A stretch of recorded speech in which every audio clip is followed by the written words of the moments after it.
Hello, hello. Good afternoon, everyone. Good afternoon. Welcome back to our Solidarity Beyond 2021 Solidarity platform. All right. Can everyone hear me? I'm just using a new laptop. So maybe if you guys can listen, can hear it very clearly, can you press a one? Can you press a one for me so that I know that you guys can hear me? Yeah. All right, good afternoon.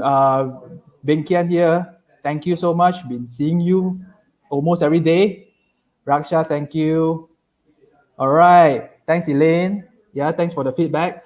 So for those who are here already, do share this Facebook Live to your fellow colleagues, to your agents.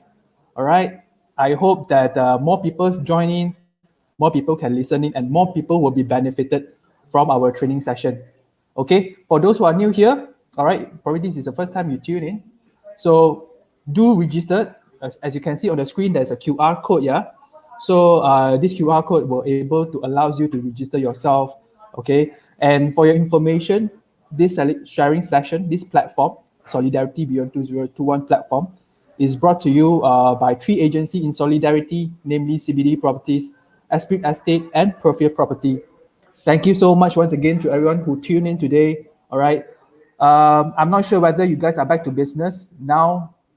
I'm sure some of you have heard that we already got the approval from the board that we are able to start uh, practicing, okay, going for viewing and all this. But make sure you have the meeting letter, okay?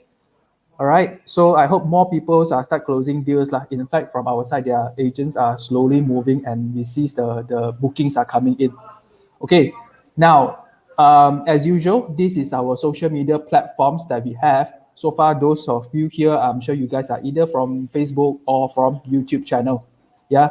Also, we do have a community group as well, whereby you can share your listings, some market updates regarding properties. You want to be updated, do join our private group. Okay, you can search Solidarity Beyond 2021 community group, as well as we have Instagram. Yeah, Instagram, we will daily post a new topic. Okay, we have been doing this for the past 2 to 3 months already, close to 3 months. So do follow us on Instagram and also our WhatsApp network group as well. So this is where our community, they post their own listings there. There'll be opportunity for co-bro. All right. Now, let's move to the webinar regulation. Okay, be aware of chat bombing. Um, do just stick to the topic for the day. All right, don't post anything that's not related to the topic or not related to property. You are encouraged to ask questions. If you have, please do so. Please be participative because right now on this platform, we are on this Facebook Live, right? The interaction are much lesser. So I hope that you guys can ask more questions if you have, so that, that there will be more interaction and also there will be more interesting lah. Okay, so once again, thank you so much. So for today's topic, all right, today's topic is residential property training volume 1. So we are very honorable. Actually, I invited my team, AJ Property Brothers, Anderson and Jasper here. Okay, they are very young but energetic at the same time, and they have been with us for more than a year already. So I hope that they can bring value, especially to the new agents, because for this topic, we will have a series of volume, and for today is volume 1. Okay, although it may sound basics to you, but it's also very fundamental to the agents. So I hope that that brings values to you guys. Okay, now let us welcome AJ Property Brothers, Jasper and also Anderson. Hi. Maybe you want to test your mic, guys. Hello.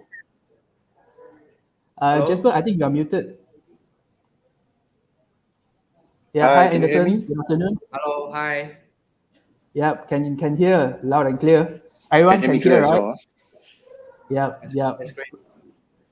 All right. So thank you so much once again to come to our platform. All right. So I know this is your first time, but yeah. So everyone, please give them the confidence. Please give them like, love button, hugs button, because this is their first time doing a sharing online. So please give them some confidence, all right? And also hashtag solidarity beyond 2021. Thanks, Jai there. Actually typed there already. So yes, all right. So I'll pass the floor to Jasper Anderson, all right, on this. So hopefully a wonderful sharing to you guys from you guys. Okay, please take over. Okay, thank you, Terence. Okay, my slide is up, right? Hi, can everyone see my slide? If you can see, please type 1. Just need some interaction with you all, so I won't feel lonely.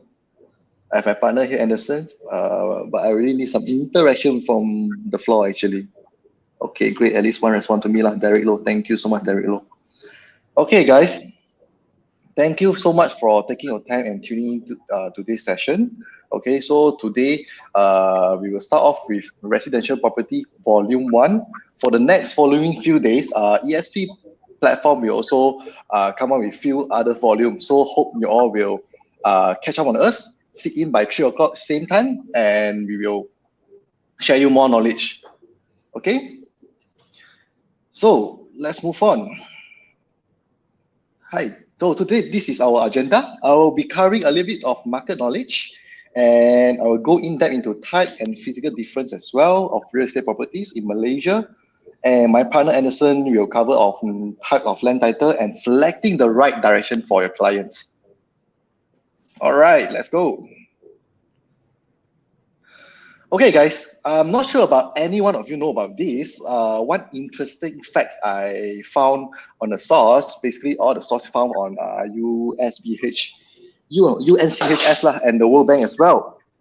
So you can see back in 2019, Malaysia actually sitting right on the top of table in terms of average house size. Okay, so it's selected ASEAN country compared to Singapore, Thailand, Vietnam, Philippines, Indonesia, and Cambodia. All right, and if you compare it globally, Malaysia is sitting right behind Ireland. So we are actually on the 9th on the table itself. And of course, Australia, when we look at Australia, the average house size is biggest. Yeah, we cannot complain about that because generally they have more land and their average house size, most of them actually prefer landed than high rise. That's for their local. All right. Let's move on to the next slide. If guys, just to share to you, if you guys have any question, please list down in the comment section. So probably after my sharing, probably I'll answer your question. Okay. Okay, so another interesting facts that I found on NAPIC. Let's look into our own country now. Negeri Sembilan actually has a largest average size household in Malaysia. Very, very surprised, guys.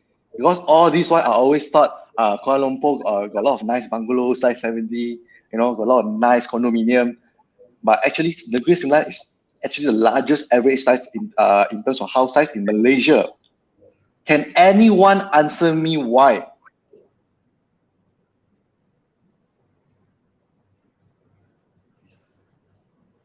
Hi, nice to meet you all. Sorry, I haven't answered your question.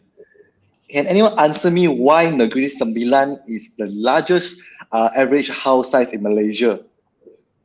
Come on, man. The answer is right inside my slide, guys.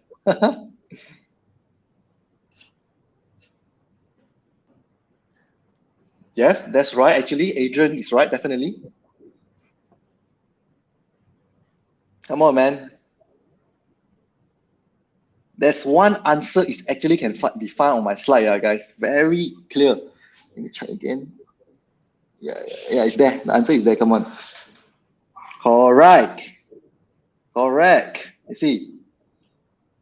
Jim Swee Chue, NS Big State. Yeah, consider big lah. Consider big state. Chong Ming Ming, very good. I think that's the answer lah, guys. Chong Ming Ming has the right answer already.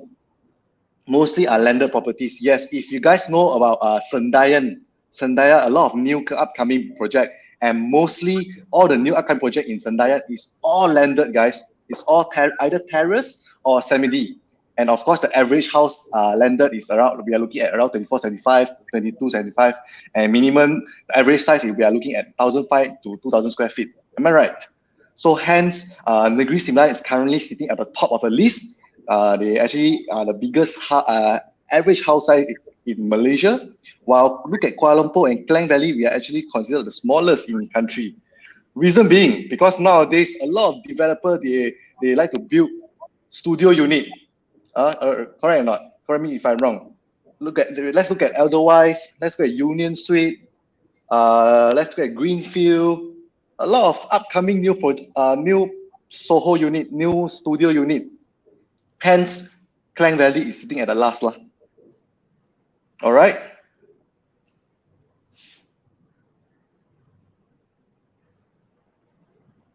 Okay. So now I will move into the types and physical difference for all the real estate properties in Malaysia. So to follow with this, whether as an investment or for own use, there are always different types of properties and houses in Malaysia for your client to choose from lah. All right. First, let's start with condominium, guys. Okay. So people often call it as condo as a short form. It is all the house actually built within the high rise lah. All right. And all the residents inside the condominium, they are sharing the common area like lobby, the facility, swimming pool. We're talking about swimming pool, gym, the gym. They are all sharing the same common area lah. All right. And of course, all the condominium in Malaysia are protected under HDA, which is Housing Development Act. So what are the advantages of condominium, guys? It is a very comfortable place and nice place to live in. Very true. And often you can see condominium always can fetch higher ROI. Sometimes it depends on the location or depends on the amenities itself as well. And as we know, condominium always have 3 tiers of security. Okay, even all the new project, even all the old project, they always have 3 tiers of security. I would say minimum also have 2 tiers lah, but nowadays all the new upcoming project definitely have 3 tiers. So one is the guardhouse, one at least is in your lobby entrance, your lift entrance, on top of when you're going in your house. That I believe there's one more door in front of your house there. 3 tiers security. So hence, it's always the safest choice to stay in condominium. All right. And depends on location, condominium always can fetch higher potential appreciation value lah, in terms of property price. All right. So let's come down to disadvantage of property price. Condominium. So first of all, depends of the range of condominium. We have high range or middle range as well, but most of the time we have to pay a high monthly maintenance and sinking fund. All right. So let's look at a new development nowadays. The minimum maintenance fee per square feet we are looking at around 35 cents to 40 cents. That's the minimum starting rate. But if you have a client or for your own use, you are looking at below 30 cents. Most likely the building are over 10 to 20 years lah, guys. All the old buildings, but all the new development, usually starting maintenance fee, we are looking at around 30 to 35 cents. That's the average price. And condominium are often restricted by GMB rules. So usually you can see there's no pet allowed in your condominium. There's no Airbnb, a short-term stay in condominium. And you cannot renovate during the weekends because you'll be bothering your neighbors. And even though you want to move in, move out, or renovate your unit, you have to get the approval or the consent from GMB. Okay, but in terms of the pet, feeding your own pet, also very subjective, because I came across like a condo in Desa Park City. Generally, the whole township is pet friendly, so the GMB allow you to bring your pets even into the lift. All right, so I would say there's a minority pet friendly condo across Klang Valley, but most of the condominium in Malaysia or even across the Klang Valley are restricted by the GMB rules lah. So there's no pet allowed inside the condominium. Okay, and lastly but not least, condominium always give us inconvenience of mobility lah. Just imagine, you already pack everything in your bag. Okay, you take the lift, go up to your unit. Mana tahu you left your house key inside your car, and you have to go all the way down again, right? And even said so, let's look at every morning. Okay, even though your condo, usually the average condo, they'll provide you at least 4 to 6 lifts lah, right? But you are fighting over around 300 to 400 residents over the whole building, you know. So in the morning, you definitely have to come out earlier if you want to go to work. Come out 20 to 30 minutes earlier because you have to take the lift. All right, meaning average time waiting for the lift is around 10 to 15 minutes. I believe anyone that stay in condo, they know this. Okay. So far, no question. If you got any question, please list out at the chat box, guys. Thank you. Okay, I'm going to move on to the next slide. Okay, let's move to service residence, guys. And I believe a lot of people in Malaysia, I don't talk about negotiators, I'm talking about generally all the clients or all the homeowners or investors, they often confuse with service residence and condominium. Guys, I need a little bit of your interaction. Can you guys name me some of the example of service residence across the Klang Valley?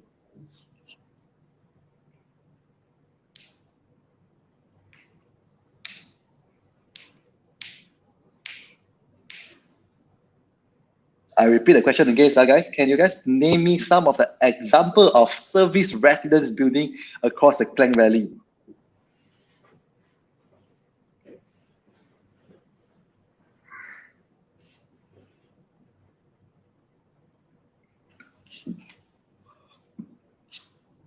Any comments, guys? Any comments? KL Gateway Premium Residence, very good. Very good example. Azul Paradigm Mall, very, very good. Okay, thanks for your response, guys. Thank you so much.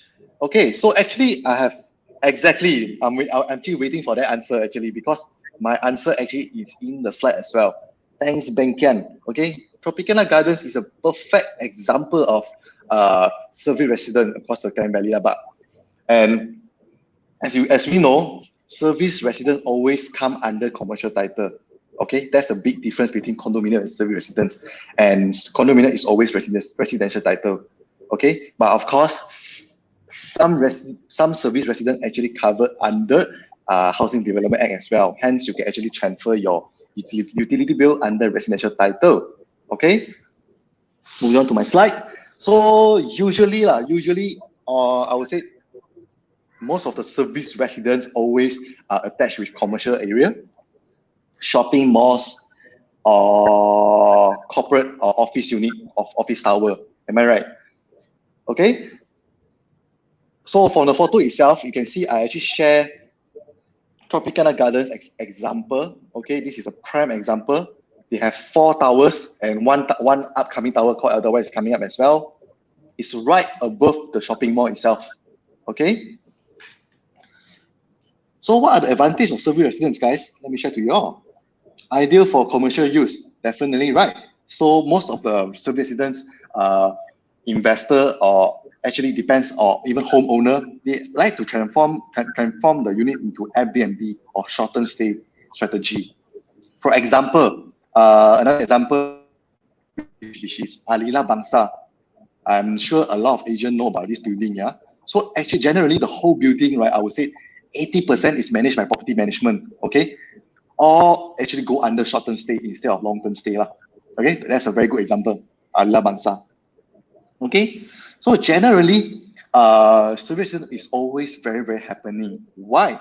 Because you are sitting on a commercial land, okay? So if your building is sitting on a commercial land, most likely the surrounding land around you also a commercial title as well. Hence, you are actually sharing your public area, your common area, your public area with all the publics. That's why it's always happening when it comes to service residents. Okay, so another advantage would be it's very, very convenient when we talk about grocery shopping or when we talk about food hunting as well. Okay, it's just right below your residence. And generally, if you are a lazy type of person, you like to order Grab, it's way faster because everything is just downstairs. Literally, you just pay extra to the Grab driver and they'll just bring up for you. Okay, but now it's pandemic, yeah. All the residents have to come down. The Grab driver cannot go up, cannot access the building. As a resident, you have to come down and pick up your food. Okay, and depends on strategic location. Your service resident property definitely can have a higher potential appreciation value in the future. So for example, look at Tropicana Gardens. You have shopping malls, you have office tower, You know, you have even direct LRT, guys. And right opposite your building, you have Sunway Giza commercial area. Very, very strategic location, okay? And of course, when we talk about service residents, in our mind, we can always think about the ROI. It's always higher than other properties lah.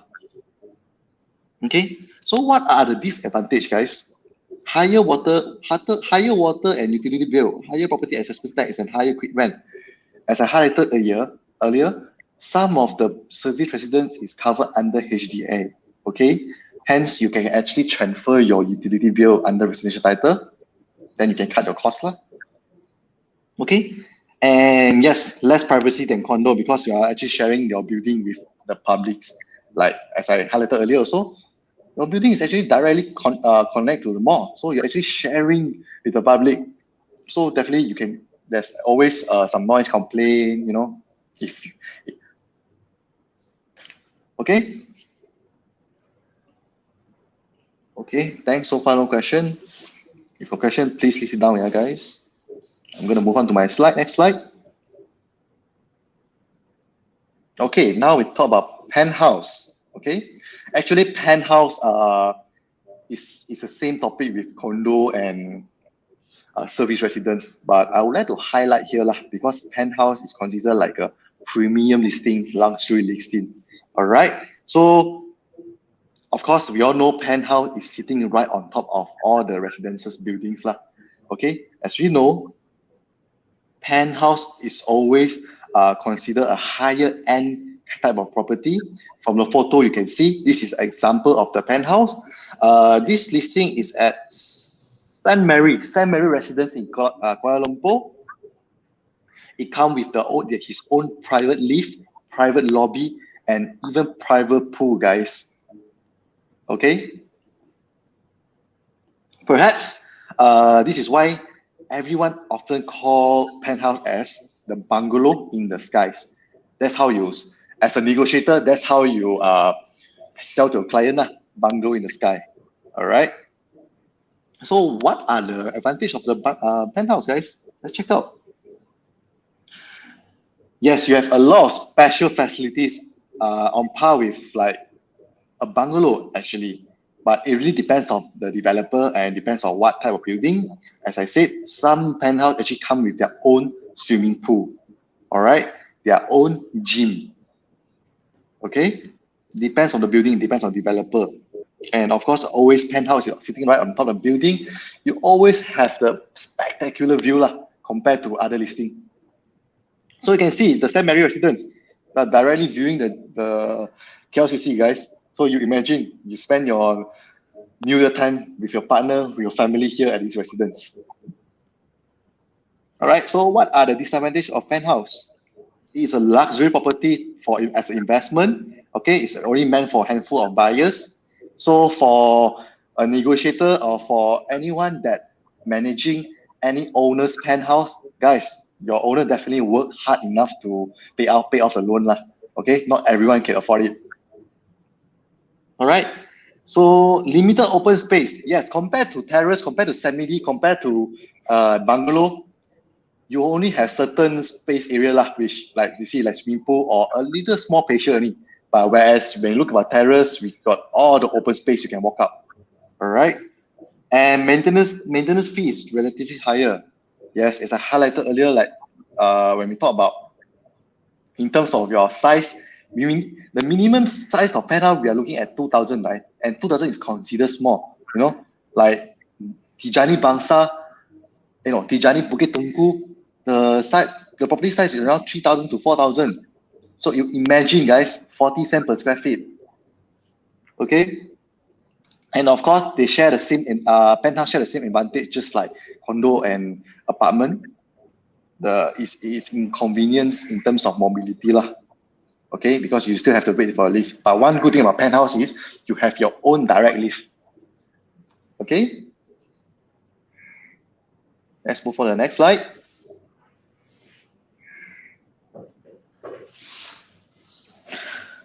Okay, now let's talk about apartment, guys. Okay, so apartment, I would say generally is the most common type of property across Klang Valley. it is relatively very affordable, very affordable for most of the people here locally, I would say, and it's considered as a fairly more accessible investment option lah for investor.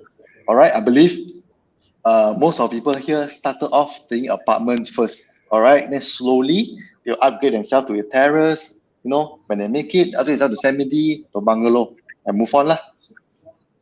Okay, and generally, of course, apartment they will offer you a basic facility, something like a lift. Okay, sometimes they do offer you covered car park, but it really depends. Okay, but it's always outdoors car park lah. Definitely, it's always outdoor car park for apartment. All right, and other than that, yes, depend on how generous the developer, they will provide you a guard house as well.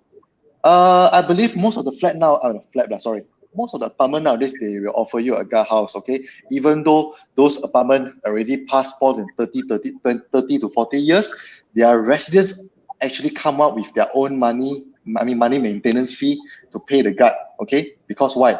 They want security. Okay, so these are the basic facilities that apartment will offer us. So what are the advantage? Relatively secure. If you compare to condo, of course, condo is always more secure lah, right? As I said, there's 3-tier security. But when we talk about apartment, the minimum tier, we are talking about 1 to 2 lah, guys. Okay, depends on location as well. All right, so it's considered secure compared to flats. Okay, and also it is always affordable option in terms of own stay or investment as well. Okay, it's easy to manage, invest and manage. All right, and yes, you have common landscaping and playground facility as well. And is of course apartment. It is always easier to cover your rental cost lah. If you plan to invest in apartment and rent it out, very likely you will cover your rental cost. It depends on what strategy you use, and of course depend on your amenities and your accessibility as well. All right, so what are the disadvantages, guys? Some apartments parking are outdoors and maybe without cover. Yes, I believe you guys have seen some apartment, they offer you car park, open space car park, but they don't provide you a rooftop, you know. But some the developer is very generous. Okay, they actually provide you a metal rooftop, guys. All right. And moving on, apartment is not a high-end property investment, and it has less potential in terms of capital appreciation. Very subjective. Okay, I've seen some very good accessibility apartment. Last time when they first purchased, they are looking at 200,000, and this market right now it shoot up to 500,000. You know, so it really depends on location. And of course, apartment they offer you limited facilities. If I'm not mistaken, yeah, I've seen some apartment, right? They actually offer you swimming pools, okay, but not every apartment. It really depends on the developer itself. All right, super high density. Yes, I believe most of the apartment is very high density compared to condo and service residence. And yes, they share the same disadvantage as well. Inconvenient mobility, same thing. You have to take the lift, come all the way down to take your stuff, take your car, take your vehicle, and go out. All right. Some apartment has swimming pool. Yes, correct. I shared to you. There's some apartment actually provide you swimming pool. For example, if you're not mistaken, Court 7 in Subang Jaya, USJ. Yes, the apartment they have swimming pool as well. Okay, so actually it depends on how generous is your developer lah. Now we move into flat, guys. All right. Actually, flat have different type lah. Okay, some flat they are like the photos, 5 to 6 floors, walk-up apartment. You know, it's considered. Usually people will call it as walk-up apartment lah. Okay, or you can call it walk-up flat as well. There's no lift, and there's some flat we are looking at least 15 to 20 floors. Okay, I was born in Penang, guys. Okay, so actually my grandmother stayed in this place called Jalan Padang Tembak. It's called in English, it's called Rifle Range. It's 6 block of high density flats, guys. And yes, I've seen the worst, but like 10 years ago, the building is pretty run down because the building actually is more than 80 years, you know. So, but after the DAP took over the Penang state, they actually refurbished the whole flat itself. You can, if you guys can search online, rifle range, the building they look pretty well done right now compared to 10 years ago lah. So for that type of it's considered flat as well, but that kind of flat they will provide you lift. But for the photo here, it's just a 5-story flat, so they only will provide you stairs. Okay, so if you ask me which one is better, for me, I would definitely prefer the lower dense one. Reason being, come on guys, when we talk about flat, right, it's always considered the lower end residential. Am I right? So you can't expect much on the facilities. Most of the time, right, whenever I visit my grandmother, even though they already refurbished the whole building, they repainted, looks nice, but the lift is still spoiled. After 10, 20 years, still spoiled, guys. You know, so if you ask my opinion, I would still prefer, in terms of investment option lah, I would still prefer invest in a walk-up apartment instead of a lift flat lah. All right. So flat typically are very small. A 3-bedroom property start in around 600 to 700 square feet. So far, I've not seen any flat is more than 1,000 square feet. Okay, probably any experienced agent they have seen probably can share, but most of the time, I would say the flat are all smaller in size generally. 3-bedroom in 600 square feet. All right, so guys, please appreciate if you are staying in landed or a nice condominium lah. Okay. So generally, yes, flat is considered as low cost, guys, and the basic facility they will provide is like a small playground, probably it's run down, okay, and some sitting areas lah, okay, and of course most of the flat across Malaysia they won't provide you guard lah. It's not gated and there's no guard around the properties, and as we know, most of the time flat is occupied by foreigners, you know, or factory workers. Okay, let's look into the advantage of flat, guys. So generally, it's low cost property investment option, and it's a reasonable housing solution for those looking at basic level investment or even for own stay, guys. Okay, for own stay. Another, so we move on to disadvantage as well. So there's no guard, as I said, there's no guard, no gate, and it's less secure. Okay, this one we all know already. And flat, they don't provide you parking. No way they'll provide you designated parking spot. Okay, but like for apartment, yes, there's some apartment they provide you 1 to 2 car park, depends on when you purchase it. But for flat, they won't provide you parking. It's all outdoor parking. So it's all first come first serve basis. As if you guys happen to travel to any flat, you can see a lot of vehicle parked at the roadside. Okay. There's no facilities for residents, correct? As I say, there's only basic facilities like rundown playground, or that's about it lah. I believe there's pond for you to sit. That's it. I don't think there's swimming pool. Okay, and it's always super high density. Okay, so for like a flat like lower floor one, 5 to 6 story, yes, probably the density is slightly better. But when we look into like 15 to 20 floors kind of flat, the density is very crazy, guys. Okay. Do you know any flat with lift in Klang Valley? Yes, there's one in USJ 1, guys. What's the name? USJ 1, Angsana. If I'm not mistaken, it's Angsana flat. Pangsa Puri Angsana. You guys can search it up. Angsan. If I'm not mistaken, it's USJ 1 Angsana. It's quite well maintained, yeah, by the way, the Angsana flat. Not too bad. Well maintained by our MBSJ. They did a very good job, but they can be better, definitely. The price you are looking at around 130K to 150K lah. 600 square feet, 3-bedroom. Thank you, Paul. Okay, let's move into townhouse. Let's talk about townhouse, guys, right now. Okay, townhouse, right, considered a rare product across the Klang Valley lah.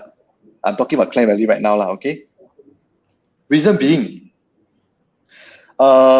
most of people actually they will go for apartment instead of townhouse. Okay, because townhouse the price is slightly higher than better apartment because it's a lower density. It's considered a rare market because as a Malaysian, most of my clients they don't fancy about townhouse. So far, I do not have an owner own a townhouse so far. Actually, I got one, but it's located at Cyberjaya townhouse. But as you know, Cyberjaya market is slightly slow right now lah. Okay, so what is townhouse? You can see from the photos lah. This is just an example of townhouse, yeah. So you can see there's 2 units, 2 different properties sitting in one building. Okay, so the red one will be one properties and the yellow one will be one property. But don't you guys find it funny, right? You see, why are the yellow separated? This is how townhouse are built. This is how they build lah, guys. Okay, so generally, those with those townhouse, right, situated at the lower floor will be a higher demand compared to a upper floor. Why? Because you get to access your vehicle easily compared to the upper floor lah. Although it's just 1 floor down, guys, it's just like a walk-up apartment lah, you know. But most of the townhouse in Malaysia, we are looking at around 2 to 3 story lah. So for this photo, it's just 2 properties, you know. So it's like considered 2 stories only. Okay, but for when we look into like 3 to 4 stories, there's around 3 properties inside. Okay. Okay, hold on. Okay, let's move on to townhouse again. So generally, as I said, Malaysia, as a Malaysian, most of Malaysian, we don't favor townhouse. But while when we talk about European country, American country, not sure you guys recently got watch any show, you know, when all the actors walk down the downtown, you can see all the properties at the roadside. They're all considered townhouse, guys. Okay, average townhouse sitting at New York City, the starting price is around 1.5 million USD dollars. You know, so in the American world, townhouse is considered an upper class property. Okay, but whereby in Malaysia, townhouse is considered a mid range, on par with some type of condominium or on par with apartment. Okay, so what are the advantage for townhouse, guys? As I said, it's a mid-range property, relatively spacious living solution on par with apartment, and the lower one generally a bit smaller. You can see because they occupy a little bit more space, but the option is way better because you get to access your vehicle easily lah, compared to the higher floor one. Okay, so what are the disadvantage? Outdoor parking space. Yes, because generally most of the townhouse they only offer you 1 car park space. It's just like terrace lah. Okay, outside your house you have either 2 car park or 1 car park. So generally townhouse will only offer you 1 car park or 2, maximum 2. What if, you know, one household you have more than 4 family members? Where do they park their car? Then they have to park outside lah. Okay, they have to park outside the house. And most of the house they don't offer you lift lah. It's just like a walk-out apartment. All right.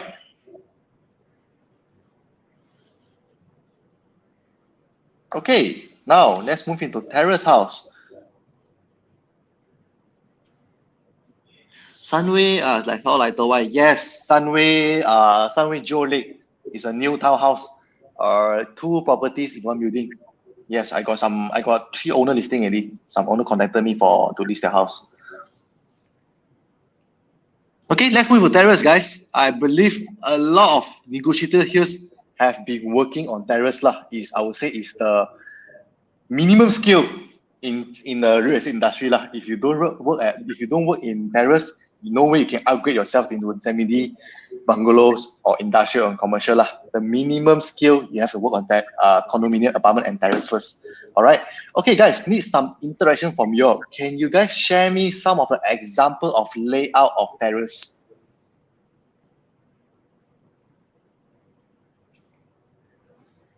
Layout of terrace, I'm talking about the size, layout size of terrace. Can you guys share me? So I have some interaction with you all.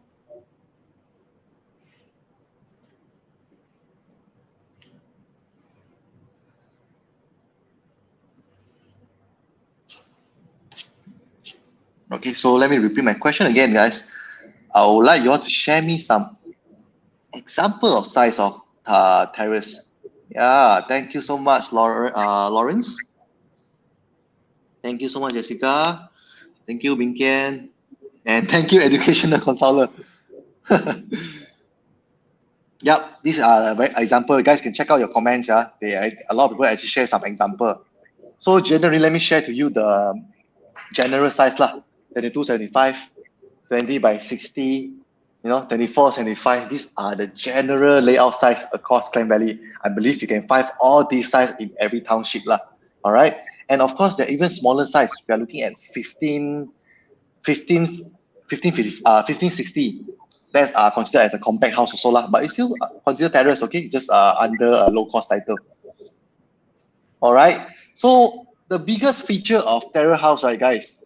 We always have our own land, okay? So as we know, now we are stuck under a pandemic situation.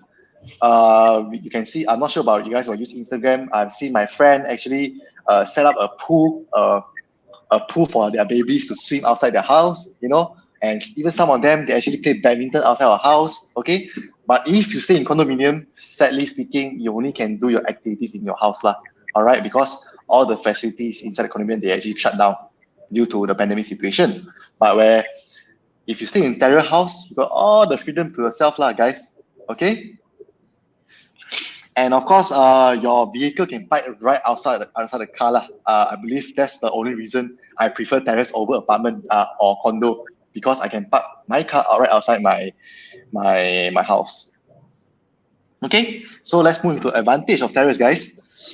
In fact, the space is not a problem. You have adequate space to dry your clothes and do a lot of extra activities. Just like what I mentioned earlier, you can swim outside if you can build a pool outside, portable pool I'm talking about, and you can play badminton outside. You can even cycle, guys. Okay, you can even cycle. So moving on, you can save on your annual maintenance as well. Very subjective, because like I stay in the gated and guarded area currently, and I have to pay minimum amount of maintenance fee to the GMB lah. All right. So that's why I say it depends on your developer. It depends on your township. So for those that stay in the gated and guarded, you guys have to pay a certain amount of maintenance fee. So for those famous developer or like, for example, Eco Sanctuary, okay, the maintenance is not cheap, man. Okay, so it really depends on your income level, and then you better select the right properties for yourself. Okay, and move on. In case if you need, you can also extend the house. Yes, terrace have all the freedom. You can extend the house the way you want. But of course, very subjective. If you stay in you can stay in gated and guarded and under strata title, you will need to apply your renovation to the GMB and you get approval first. Okay, and yes, terrace is generally very suitable for those pet owners lah. If you want to feed a lot of pets, then you better choose terrace over condominium lah. Okay, so let's move on to disadvantage. There's no access to shared amenities like gym, swimming pool. Yes, but I would say generally, I've came across some housing area which is gated and guarded. Let's look at Sun Surya Bukit Rimau. If anyone of you know this area, they have their own internal members club inside the housing area. Okay, it's called Mata Hari Club. They do offer you gym. They do offer you a good swimming pool, a lap-size pool, and yes, you can play even tennis and squash as well. Okay, so it really depends on your township lah, or your area. All right, let's move on. Higher entry cost, definitely. So let's talk about the average price for terrace. Let's talk about Subang first lah. I believe Subang is the easiest compared to other market. Subang generally 20 by 60. We are looking at around 600,000, guys. Average price 600,000. Okay. So in case you want to use landed as an investment strategy, right? I do not recommend lah. Okay, if you purchase the price right now, Okay, I'm not talking about those owners that own terrace house for more than over 30 to 40 years.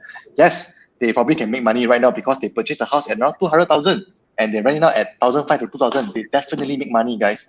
But for the time period right now, if you purchase a house at 600,000 and you expect to rent it out at 1,500 to 2,000, no way you can cover your rental cost, guys. Okay, so but there's another strategy. If you guys can transfer into a room rental strategy, possible you can cover your rental cost. Very possible because I'm managing my own property. His house, rental property have around 10 rooms, guys. 10 rooms. One room we are looking at $300. So that means his money collection around 3,000. Okay, the property price he purchased around 500,000. Very possible. Okay, he actually cover his money rental cost and making some money. Okay, let me go property without like UCP right away.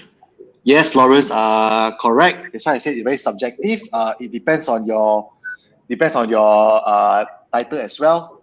For Eco-World properties, usually it's all under strata title. Okay, if you need to, you can renovate your internal, but if you talk about facade, right, it's very, very sensitive.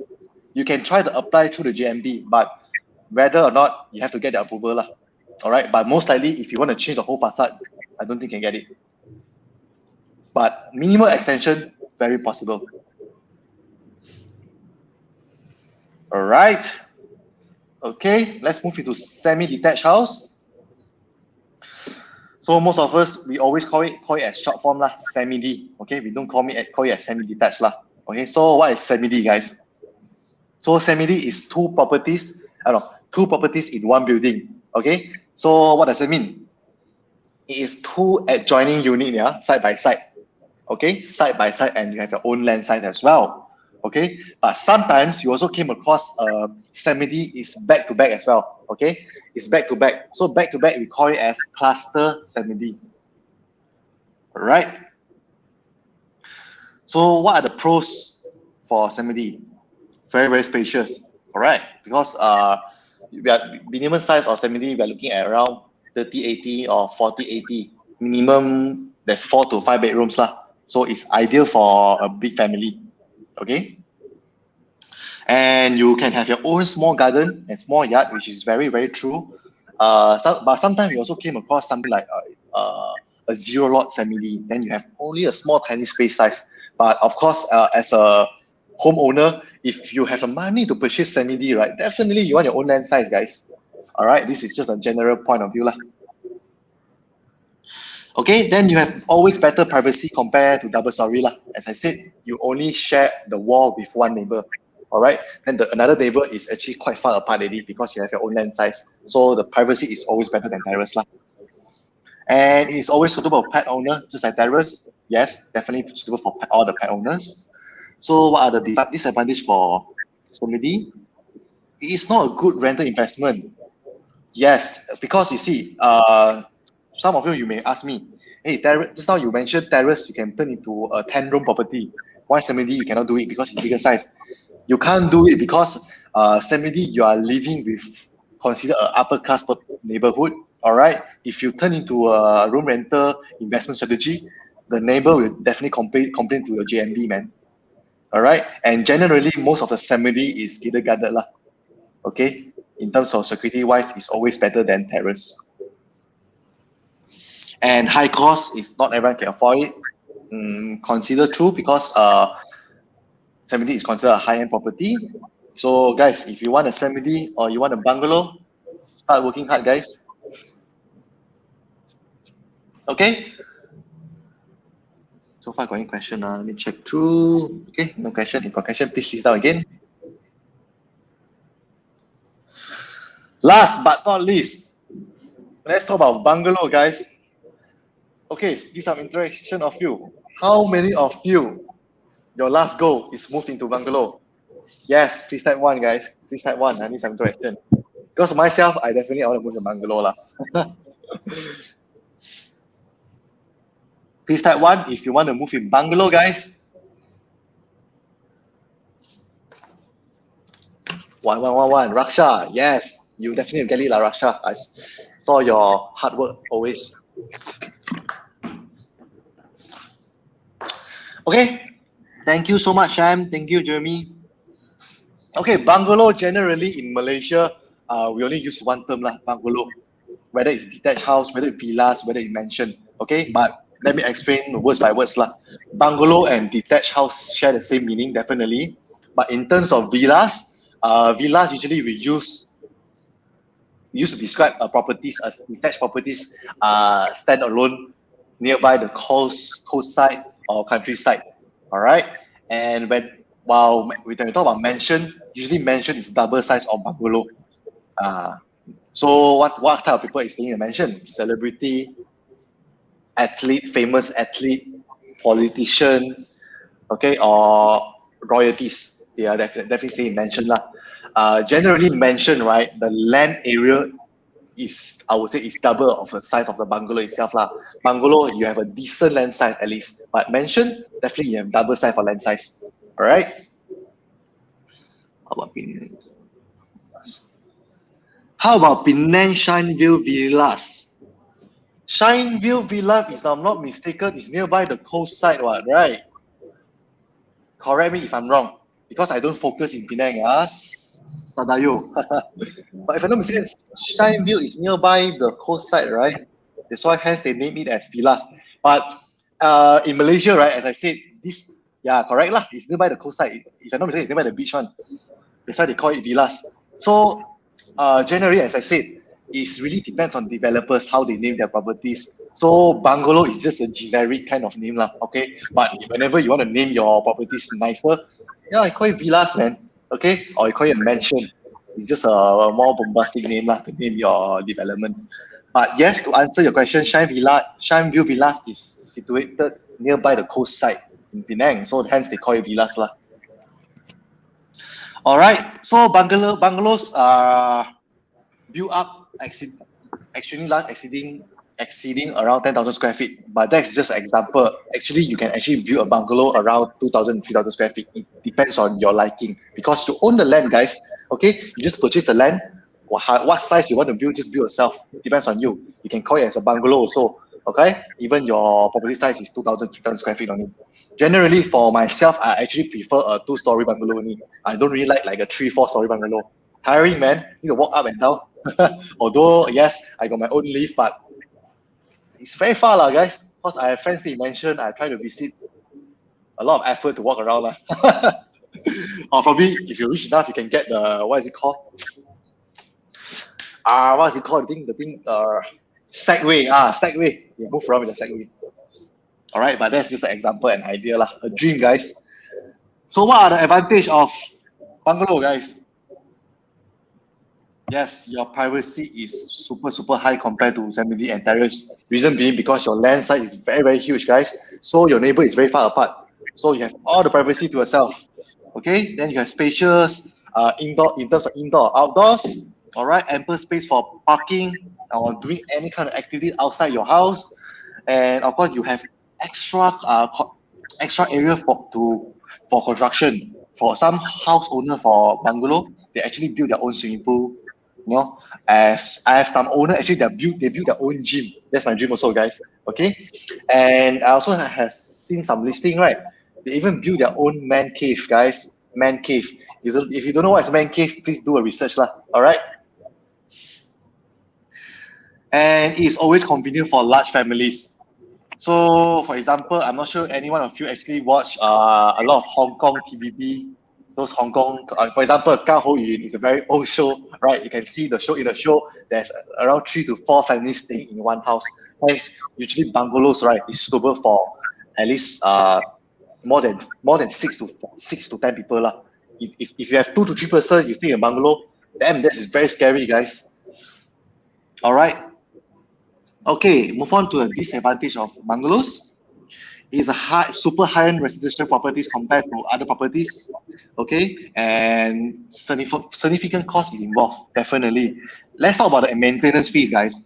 So you imagine, like, guys, for a normal terrace house, like we're looking at around 3 to 4 room lah. Generally, one terrace house you can occupy around. The most basic one also got at least 4 to 5 aircons, right? 4 to 5 aircons. Let's talk about bungalow, all right? a normal aircon, usually bungalows, they won't use a normal 1.5 hose aircon, okay? Most of the time, they use 2 hose, or they even use the shopping mall type, okay? It's the central control type, all right? And you think about the maintenance, guys, the whole building, you need to maintain the whole building cost. So generally, the maintenance cost is very, very high for bungalow lah, guys, compared to terrace or semi. Semi is slightly cheaper. So guys, if you intend to move in bungalow in your future, please start grinding now, guys. All right, stop slacking, start grinding now. If not, your bungalow dream is getting further and further. So for myself, if possible, yes, I would like to move into bungalow at least by 40 years old. Okay, I want to provide my family, even my parents, for them to enjoy their own land size. They can walk around in their own land. That's always my dream, and I believe a lot of you actually share the same dream with me. So keep it up with the hard work, guys. Don't give up. Yes, Lawrence. See, lift maintenance is pain. Yeah, when talk about lift, yes, bungalow. That if your usually for a bungalow, we actually with attached with lift, right? I'll call it as mentioned lah. I have one friend staying in Country Heights. Okay, Country Heights, Damansara. I'm not sure about any negotiator here work on Country Heights. Country Heights, Damansara. If you have a chance, please take a tour there, guys. Okay, please take a tour there. I will consider that as like a Beverly Hills in Malaysia. All right, you can see all the most luxury properties, of course, very situated into the housing area. So one of my friends actually staying inside. His mansion is around 4 floors. Okay, 4 floors from the outside. The facade look like a high-ass building. All right. So his house also got lift and a swimming pool as well. So can you imagine every year he need to maintain the swimming pool, every year he need to maintain the lift as well, aircon. And other than that, think about it, guys, you have to clean your house, right? See, like for myself now, I stay in terrace, I don't have any maid. I always complain to my mom. I say I'm very lazy to do all the house chores. But imagine, guys, if you want to stay in a bungalow, no way you will definitely do the house chores by yourself, guys. No way, no way. Okay, so definitely you need to hire your own maid, right? And that comes in the maintenance cost as well. Yeah. So you have to think about a lot of costs when we talk about a luxury property like this. Okay. Shift to Seremban, can get cheaper bungalows. Yeah, of course, man. Okay, now I'll move on to the next slide. Oh, okay, I'm done with my side. Thank you so much. Okay, so now I will pass the floor to my partner Anderson. He will cover on the type of land title and he will share to you how to select the right direction for a client. Thank you. Thank you, Jasper, for sharing. Okay, for today, I'm going to share types of land title. So total, there's 4 types of land, which is the first one is freehold properties. Okay, for what is freehold properties? Okay, freehold properties have always been the most desirable and are often the biggest considerations when buying a property. The reason why, because freehold properties are being the most desirable is because of the general perceptions we can own the property permanently. Okay, generally freehold properties can fetch a higher price tag. However, they are still very popular in the market. These properties are believed to carry more demand, higher resale value, and faster appreciations. Okay, so I will move to the next one, leasehold properties. What is leasehold properties? Okay, leasehold properties are by far the least popular land title in the market, with some reason, of course. These properties are where the property is situated on leasehold land that is leased or rented from the state government. So the typical maximum lease period allowed is 99 years. So you cannot more than 99 years really. The maximum is 99 years. So what happened when leasehold expire in Malaysia?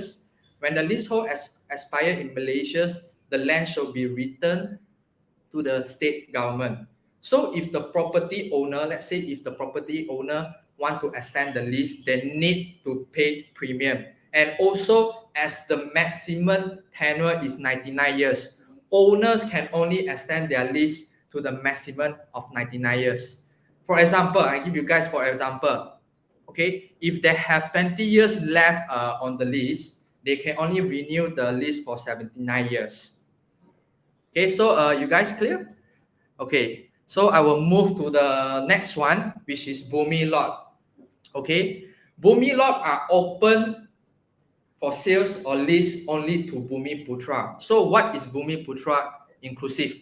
Bumi Putra inclusive is Malays, Sabahan, Sarawakian, and also non-Malay Muslim. So every development within the Klang Valley must allocate 30% of its units as Bumi lots. The regulation was put in place in order to boost the share, okay, the shares of Bumi Putras, which is owning the properties across the Malaysias. All right, so I will move to the next one, which is Malay Reserve Land. Oh, okay. So this one actually a lot of a lot of Bumi Putra lots, they are often mistaken. Okay, the reason why, because actually Malay Reserve Land title is a slightly different than Bumi lot. Okay, Malay Reserve Land, in Malay they call it as a Tanah Rizab Melayu. Tanah Rizab Melayu, which is mean they are only for Malay Muslim. So for Sabahan, Sarawakian, and then non-Malay Muslim, they are not eligible to purchase properties on Malay Reserve Land now. Okay, so are we guys clear? So I will move to the next one. Sorry, Jasper.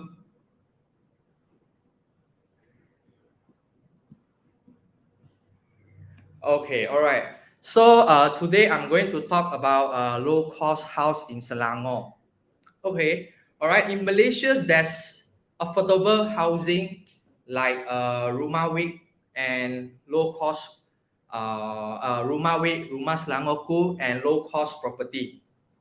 Okay, today I'm not going to touch Rumah Wik and Rumah Selangorku. All right. However, I'm sure many of you have come across low-cost property.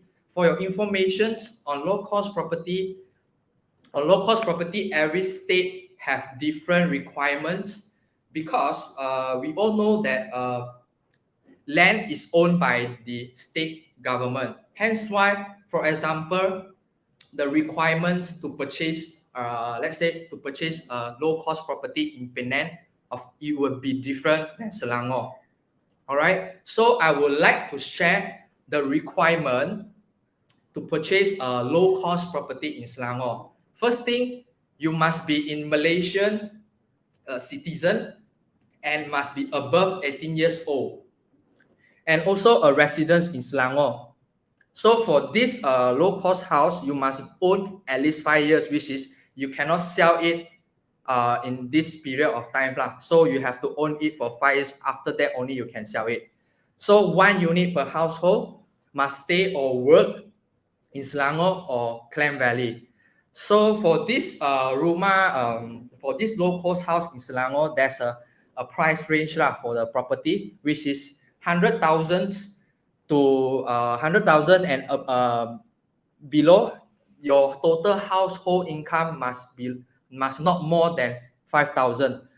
For the 100,000 to 250,000 properties, your total household income must not more than 7,000. So guys, if you guys want to know more regarding this information, please do so to visit the website LPSS, which is already stated in the slide. So LPSS stands for Lembaga Perumahan Hartanah Selangor. Okay, so are we clear? Okay, so we will move to the next one. All right. Okay, I'm sure that most of the negotiators here are very familiar with the property directions already. But I just want to share with you guys actually, do you know that throughout the year, the amount of sunlight is directed into the house is different, although the orientation is the same. For houses facing east, will get direct sunlight coming in and zero afternoon sun throughout the whole year. Okay, let's say I give an example. If you want to dry your clothes at the car wash in the afternoon, probably the challenge is that your clothes will take a longer time to dry off. Whereas houses facing west, you will get a zero morning sun but full afternoon sun throughout the whole year lah. Generally, people, how to say, they don't really like. To be honest, I'm sure most of you here who has sold properties that facing west, normally your client feedback is very hot during afternoon lah. However, how do we, as a negotiator, how do we tackle these situations? Is normally I will push on the unique selling points of the property and try to avoid talking about the directions. Okay. Alternatively, we can advise our purchaser to add an extra shield or a curtains to block out the sunlight. And of course, generally, the house facing west, we all know, is not very favorable. Owners normally would be more willing to negotiate on the price. So let's move on. Okay, I'm sure not many of you know this. Houses facing south, actually you will get a morning and afternoon sun from September to March. Okay, whereas houses facing north, you will get morning and afternoon sun from March to September. Hence why in Malaysia, most of the purchasers, how to say, they like to buy a house that is facing south or north. Sometimes this type of orientations will cost even a higher price due to higher demands compared to houses that are facing east and west. Okay, we are coming to the end of these sections. I hope that everyone here is able to learn something today. Thank you very much, everyone, for tuning in today. Thanks for ESP for this wonderful platform that allow us to share our knowledge. Okay, so guys, if you have any questions, you can note it down in the chat box or feel free to contact AJ Property Brothers in our Facebook page. And for any questions or any clarifications for regarding today's sharings, we are very happy to share to you guys lah. So guys, do you have any questions? And you can drop it down on the chat box and feel free to contact us. Thank you for your time. And for these sessions, I'm going to pass back the floor to our host lah. Thank you.